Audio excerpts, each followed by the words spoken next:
Hello everyone, ಹೇಗಿದ್ದೀರಾ ಎಲ್ಲರೂ ಚೆನ್ನಾಗಿದ್ದೀರಾ ಅಂತ ಭಾವಿಸ್ತಾ SR ಅಪೂರ್ವ ವ್ಲಾಗ್ ಚಾನಲ್ಗೆ ತಮ್ಮೆಲ್ಲರಿಗೂ ಸ್ವಾಗತ.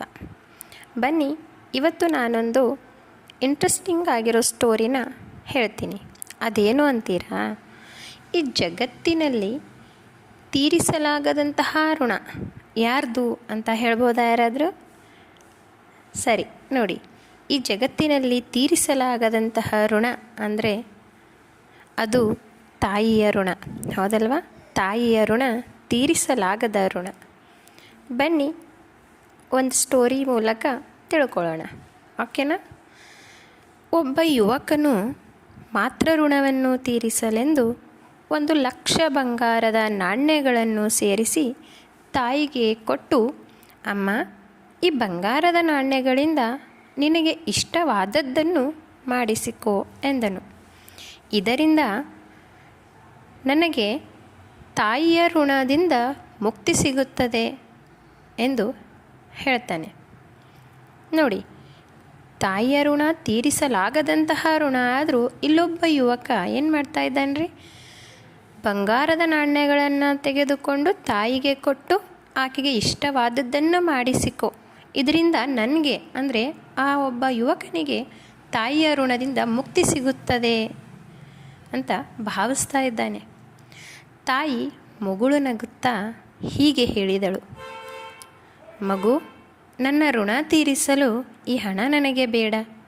ನೀನು 1 ದಿನ ನನ್ನ ಜೊತೆಗೆ ಇರು ಮತ್ತು 1 ರಾತ್ರಿ ನನ್ನ ಬಳಿ ಮಲಗಿಕೊ ಸಾಕು ಅಂತ ಹೇಳಿದಳು.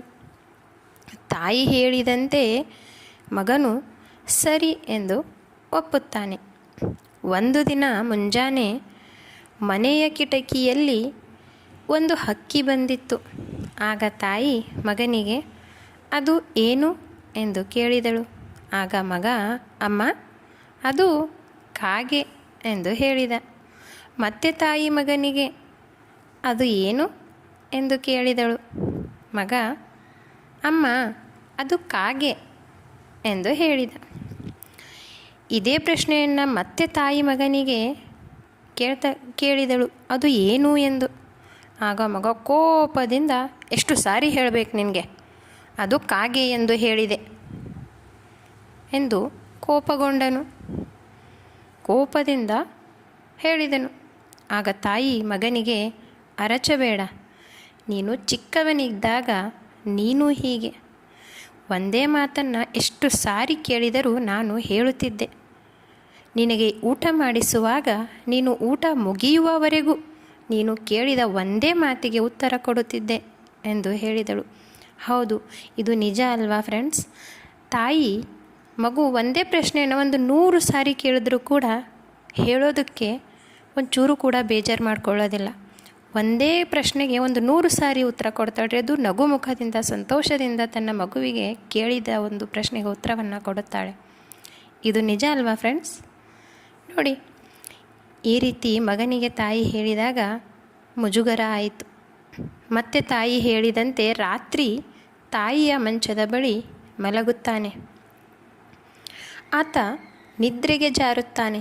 ಆಗ ತಾಯಿ ಮಗನಿಗೆ, ನನಗೆ ದಾಹ ಆಗುತ್ತಿದೆ, ಸ್ವಲ್ಪ ನೀರು ಕುಡಿಸು ಎಂದು ಹೇಳುತ್ತಾಳೆ.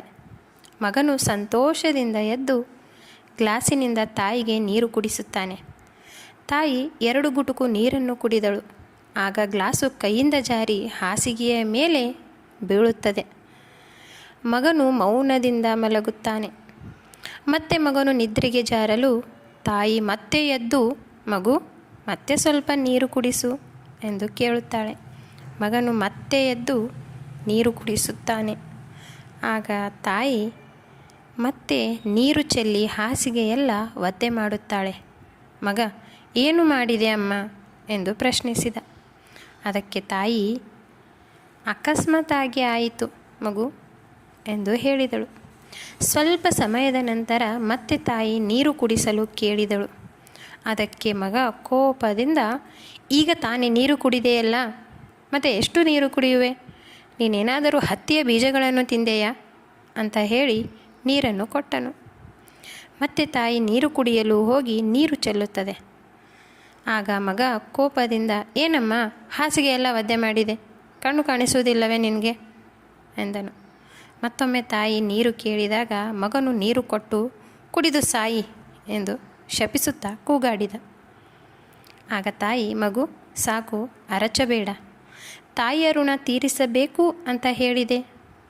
ನಿನ್ನ ತಲೆಯ ಮೇಲೆ ಎಷ್ಟು ಕೂದಲು ಇದೆಯೋ ಅಷ್ಟು ಜನ್ಮ ಎತ್ತಿದರೂ ತಾಯಿಯ ಋಣ ತೀರಿಸಲು ಆಗುವುದಿಲ್ಲ. ನೀನು ಚಿಕ್ಕವನಾಗಿದ್ದಾಗ ಮತ್ತೆ ಮತ್ತೆ ಮೂತ್ರ ಮಾಡುತ್ತಿದ್ದೆ. ನಿನ್ನ ಒದ್ದೆ ಬಟ್ಟೆಯನ್ನು ತೆಗೆದು ನನ್ನ ಸೀರೆಯಿಂದ ಒರೆಸಿ ನಿನ್ನನ್ನು ನನ್ನ ಜಾಗದಲ್ಲಿ ಮಲಗಿಸಿ ನಾನು ಒದ್ದೆಯ ಜಾಗದಲ್ಲಿ ಮಲಗುತ್ತಿದ್ದೆ. ಒಂದು ದಿನವಲ್ಲ, ಒಂದು ವಾರವಲ್ಲ, ಒಂದು ತಿಂಗಳಲ್ಲ, ಕೆಲವು ವರ್ಷಗಳೇ ನಿನ್ನನ್ನು ಹೀಗೆ ಒಬ್ಬಂಟಿಯಾಗಿ ಮಲಗುವವರೆಗೂ ಬೆಳೆಸಿರುವೆ. ಆದರೆ ನಾನು ಒಂದೆರಡು ಸಲ ಹಾಸಿಗೆ ಒದ್ದೆ ಮಾಡಿದ್ದಕ್ಕೆ ನೀನು ಕೋಪಗೊಂಡೆ. ಒಂದು ದಿನದ ನಿದ್ರೆ ಹಾಳಾಗಿದ್ದಕ್ಕೆ ಬೇಸರವಾದೆ ಎಂದಳು ತಾಯಿ. ಹೌದು, ಇದು ನಿಜ ಅಲ್ವಾ ಫ್ರೆಂಡ್ಸ್? ಚಿಕ್ಕವರಾಗಿದ್ದಾಗ ತಾಯಂದಿರು ಮಕ್ಕಳಿಗೆ ಎಷ್ಟೋ ಸಾರಿ ಹಾಸಿಗೆಯಲ್ಲಿ ಮೂತ್ರ ಮಾಡಿದಾಗ ಅದನ್ನು ಬದಲಾಯಿಸಿ ಮಗುವಿಗೆ ಒಣಗಿದ ಹಾಸಿಗೆಯಲ್ಲಿ ಮಲಗಿಸಿ ತಾನು ಒದ್ದೆ ಹಾಸಿಗೆಯಲ್ಲಿ ಮಲಗುತ್ತಾಳೆ. ಹೌದಲ್ವಾ ಫ್ರೆಂಡ್ಸ್? ಇದು ನಿಜ ಅಲ್ವಾ? ಆಗ ಮಗನಿಗೆ ಏನಾಗುತ್ತದೆ? ಮುಜುಗರವಾಗಿ ತಾಯಿಯ ಪಾದಗಳಿಗೆ ನಮಸ್ಕರಿಸಿ, ಅಮ್ಮ, ನನ್ನ ಕಣ್ಣು ತೆರೆಸಿದೆ, ನನ್ನನ್ನು ಕ್ಷಮಿಸು ಎಂದನು. ತಾಯಿ ತನ್ನ ಮಕ್ಕಳಿಗೆ ಬೆಳೆಸಲು ಎಷ್ಟು ಕಷ್ಟಪಡುವಳು ಅನ್ನುವ ಅರಿವಾಯಿತು. ಹೀಗೆ ಈ ಲೋಕದಲ್ಲಿ ಯಾರೇ ಆಗಲಿ ತಾಯಿಯ ಋಣ ತೀರಿಸಲು ಸಾಧ್ಯವಿಲ್ಲ ಅಲ್ವಾ ಫ್ರೆಂಡ್ಸ್? ಈ ಕತೆ ತಮ್ಮೆಲ್ಲರಿಗೂ ಇಷ್ಟ ಆದರೆ ದಯವಿಟ್ಟು ಎಲ್ಲರೂ ನನ್ನ ಚಾನಲ್ಗೆ ಸಬ್ಸ್ಕ್ರೈಬ್ ಆಗಿ ಮತ್ತು ಈ ಒಂದು ವಿಡಿಯೋಗೆ ಎಲ್ಲರೂ ಕೂಡ ನಿಮ್ಮೊಂದು ಲೈಕ್ ಕೊಡಿ. Okay friends, thank you for watching. Thank you so much.